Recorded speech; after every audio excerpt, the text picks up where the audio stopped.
Next, we're going to be creating a quiz in Canvas. And I've gotten the question many times, how do you create a test? Well, that's something that Canvas doesn't differentiate with. It's pretty much all just under quizzes. So you will click the quizzes button in the navigation side on the left. And just as we've seen with the assignments and discussions, we'll need to click the plus quiz, and it will give us a very, very similar details portion like we did on the assignments and discussions. So we will name it,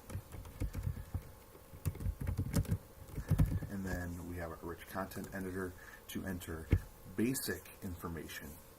This does not need to be the actual questions yet. This is just basic information, whether it would be, you want to say this is timed, or this needs to be done in one class period. Any kind of pertinent information. Details are just going to go right here. You can state what kind of quiz it's going to be, if it needs to be practice graded, if it's a survey. There's another way of doing things. And whether that falls under the assignment group and any other group we might have. You can have it so that answers are shuffled, and if you're especially doing multiple choice and matching things like that, things are shuffled so it's not the same for every student. Or if you offer second attempts, they'll even be shuffled. You can set a time limit based on number of minutes. So maybe you have a 40-minute period and you want to take up that whole period to do that, that's fine. Or maybe you need them to be done in just half that period, so you only have 20 minutes for it. You can allow them to do multiple attempts, and this is going to offer some other options. But if you're more into mastery learning, where they need to retake the test till they get a score that is desirable, till you feel they've really mastered the information, you can do that. You can say how many times they've done that and what you want the score to be in the end. Most times I would say teachers would say the highest, but sometimes, if you are more of the gambling type, where the last score given is the one that's graded, so maybe they got an 80% on the first attempt, the second attempt was only 75%, while the 75% would be taken if you just did latest, or an average of all the attempts together. But again, a lot of teachers just use highest. And then you can set an indefinite number of times to attempt it, or set a specific number of times. Maybe you allow two attempts so that they can try it once, and then after that they try it again, and that's it. From here, you've got a little more options with the attempts, where if it's a question that a correct answer can be shown, does it show that after the first attempt so they can see what they did wrong, retake it to get 100%? You could have it so that they don't see the correct answers till all the attempts are over with, or you can make it so they don't see the correct answers at all. It's really gives you a lot of flexibility there. You can have it so the questions will appear as one long page, or just one question at a time. I like one question at a time, just because it really helps those students who may have trouble focusing, that they can see just the one question. They can skip past it, but just to keep things less cluttered. And then if there's any kind of restrictions, you might want to do an access code. If you have a test going out to a class that maybe you have 3 different periods of in the day, you can set an access code so that students can't see it early before they get to your class.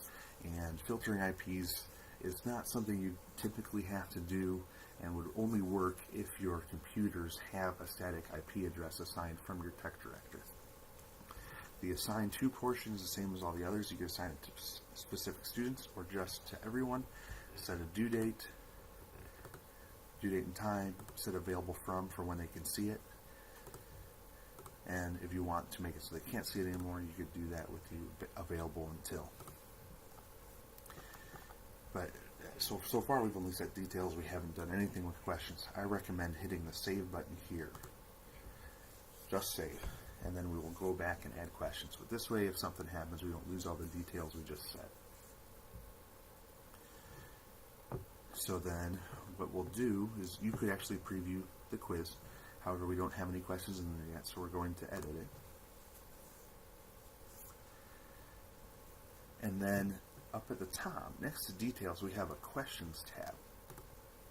And this is where we're going to be actually putting in the questions that you have for your students. You can group them together, or you can just go bing, bang, boom, one question after another. So we'll hit plus new question. And you can title the question or say number the question. So you could say question number 1. You're going to select the question type. There's quite a few options to choose from. I'm going to stick with multiple choice for right now. Each question will be given its own rich content editor. So if you have a video that you want to use for each question, you'll do a different embed of YouTube or uploading your own media for that. So you have that option for each question.